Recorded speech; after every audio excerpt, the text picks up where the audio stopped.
This is a big opportunity for you. How do you feel when this guy is coming out and saying he is, quote, extremely disappointed to be fighting you because you're not ranked? Yeah, I mean, he said that publicly. He said that everywhere. He's campaigning for a top 10 opponent on social media, all that. So, I mean, I think we've seen it time and time again, man. You underestimate a guy. You go in there, you look past him, and you next thing you know, you get beat. So he's got to face me man to man in there. You know, he's got to get in there and pay the piper. So I'm not worried about that one bit, man. It's a fight. I'm confident myself. He's already been up in the rankings. He fell out, and now he's trying to climb back in. But I hadn't seen him beat any ranked opponents lately either. So it's a good matchup. I mean, they say don't make it personal, don't let the anger or anything cloud your judgment, but is there any extra heat in the training camp because you want to make a statement after he says stuff like that?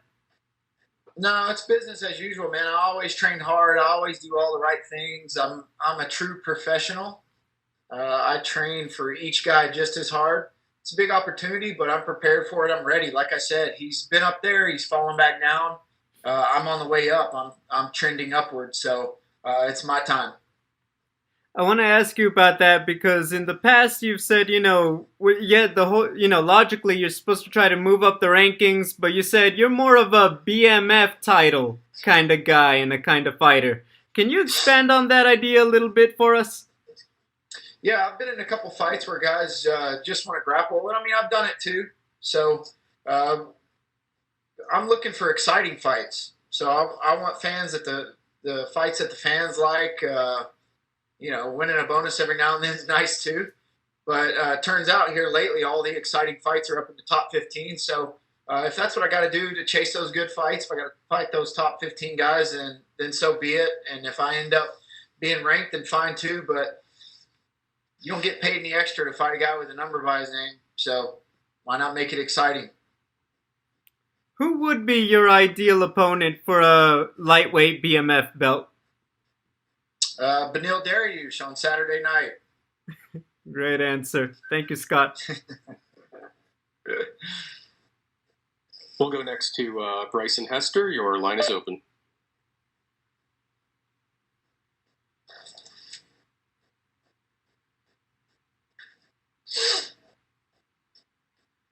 Bryson, your line is open.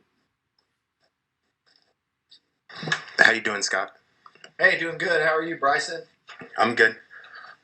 So you're fighting the number 14 guy in Beneil Dariush. I know you were talking about how much rankings don't really matter, but like how does it feel to you're 10 fights into your UFC career, like, and things are starting to pay off. You're starting to get like a ranked opponents, like bigger names. Like, just talk to me how you're feeling. How does that feel to get the recognition? It feels good. It just feels like I'm starting to validate all the hard work that I put in. I've never cut any corners. I've always trained hard. I've always dedicated my life to it. So it feels good to finally have some validation and also to be buzzing through these contracts and make a little more money. So I'm excited, and I think I belong up there. So I belong up there with the top 15 guys. I believe I'm one of the best in the world. The people around me do too. And Saturday night, we're out to prove that. I think everybody has to find their way into the rankings somehow. So Saturday night's my chance to prove it and to also kind of introduce myself to the world, because he's a fairly well-known guy. Right. And you've been training at Gym. How long have you been training at Gym O out of Gastonia now? I've been with the coach, Jeff Jimmo. I've been with him my entire career. He's from Charlotte. He finally decided to open a gym, and when I had a baby 2 years ago, I decided it was better to stay closer to home in Tennessee. So now we've kind of built up a training camp there in Charlotte. We've got Brian Barberina, Impa Kasaganai. He's fighting Tuesday night on the Contenders. Some other Bellator guy, Joe Selecki's come from the Contenders. We got a whole group of real good guys, and my coach Jeff Jimmo there is real good. So I've been traveling there for training camp through the week, and then back home on the weekends to see the baby. Gotcha. So how was traveling out from Charlotte to Vegas? How did did that go down for fight week? It was easy, man. I've made this flight tons of times. I fought here 2, 3 times, so real easy. 2 flights. They spaced them out. Didn't have anybody sitting next to me coughing on me, so passed my COVID test. So that's all that really matters. All right, and last question for you. Your last fight was one of the best fights of 2020 so far, and coincidentally, Dariush's last fight was one of the best fights of 2020 so far. So how important would you say it is to have a dance partner that's gonna look to bring it on Saturday night? I don't think that's important. It'd be way easier on me if he just lay down. But I mean, what can everybody know? You know what you're getting with Beneil. You know what you're getting with everybody in the top 15. I think the lightweight division is the toughest division in the entire world. So I think even 1 through 30, I think the number 30 guy, whoever that might be on any given day, could beat anybody in the top 10, on any given day. So we're all so good, man. That doesn't matter, but it's nice to have a good opponent, and obviously the validation when I get that win.